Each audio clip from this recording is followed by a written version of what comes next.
Interested in the Sony a7 IV? I've got leaked specs and more coming up after the intro. Let's get into it.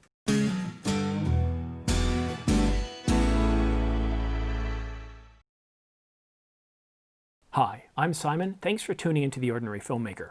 If you're new here, subscribe to get notification of new videos like this one so you don't miss any news, rumors, or tutorials. And by the way, I'm giving away a brand new Canon EOS R5 full-frame mirrorless camera to one lucky viewer. Details are in the description down below, or you can watch this video here, but essentially all you have to do is subscribe for your chance to win. It's been a while since we've gotten an update on the Sony a7 IV. Sony Rumors says that the a7 IV will be announced in the second half of 2021. If the Olympics go forward as planned, and that's a really big if, I'd expect Sony to get it out before the middle of July. But what about the specs, you ask? Well, the rumor states that the a7 IV will be smaller than the a7 III, but have an overall similar design. Now, I'm one of those people that believes that bigger bodies are actually better. They fit better into your hands and, well, they allow for bigger batteries. Smaller isn't always better. Now, I hope it's not much smaller than the a7 III. That camera felt pretty good in the hands.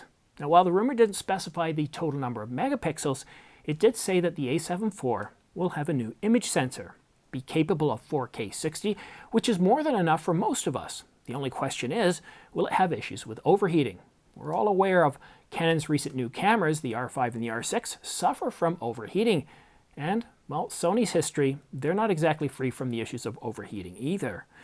Now, it is going to have a revamped menu system, the same one found in the a7S III, and it's going to sell for $24.99, the same price as the Canon R6.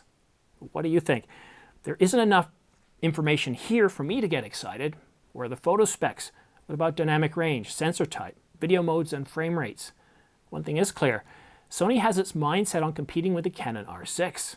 Now, what if the a7 IV doesn't overheat in 4K 60? Has a 30 megapixel sensor and includes all eye, and that's kind of a big if because, well, Sony likes to go ahead and use long op. And what if it can shoot 10 frames per second with continuous autofocus? Could it topple the R6? Let me know in the comments section down below. Now, one more last thing before I go. You may have noticed that I've made a change to my set, giving it more depth. I've got a bookcase there, and it took me a while to figure out what I wanted to do. Some of you had suggested way back in like February that I should adjust my set, do something different, provide a bit more depth. And slowly, I've been building it out. I've been focusing on my presentation skills first, the lighting, which I think is pretty good right now. And once I got the R5 and I got through all that, things slowed down a little bit. It actually allowed me some time to actually look at bookcases. The biggest problem with trying to find a bookcase is trying to find one that's going to fit well with the set and also be functional. So, for example, if I decided I didn't want to do the channel anymore, is it an expensive paperweight or is it something that I could use in the house for bookcase, for example? And I think this one's terrific. It allows me to pull my gear on it. All the stuff that I don't want in the frame goes in the lower shelves, and it's interesting enough. It's kind of got that sort of spiral look to it, and I think it looks pretty good. But what do you think? Now, I know that I do need to tweak things a little bit, adjust how things are on the shelves, figure out what looks better, and I also need some lighting. I have got some lighting on the way. A company out of China has sent me some lighting. These are, they're like $20 each, and they're LED panel lights. So I'm really curious to see how well they perform. I'll be trying them out on there, and that should look a whole lot better. So I'm really kind of excited by that, because I already took one clip, I took it into the computer and I took a look, and it does provide a bit more depth, which is really nice. And now I'm looking through the Ninja right now, and I can see it definitely does look a little bit different.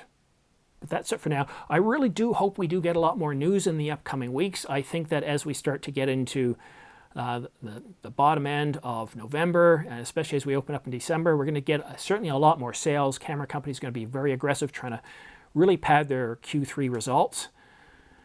And we should be getting some more announcements, or at least some more leaks of what we're going to be seeing in 2021. We already had rumors of the Sony a9 III, which is supposed to be announced at CES, and we'll see if that happens, and be available in the second half of 2021. But that's it for now. Don't forget to subscribe for your chance to win the Synco Lav S6E and M3 shotgun microphones. I'll be awarding these two prizes once the channel reaches 20,000 subscribers, and I'll be offering up a different and slightly more expensive prize every 10,000 subscribers until the channel reaches 100,000, at which point I'll be awarding the Canon EOS R5 full-frame mirrorless camera to one lucky viewer. And on that bombshell, thanks for watching The Ordinary Filmmaker. We'll see you again soon.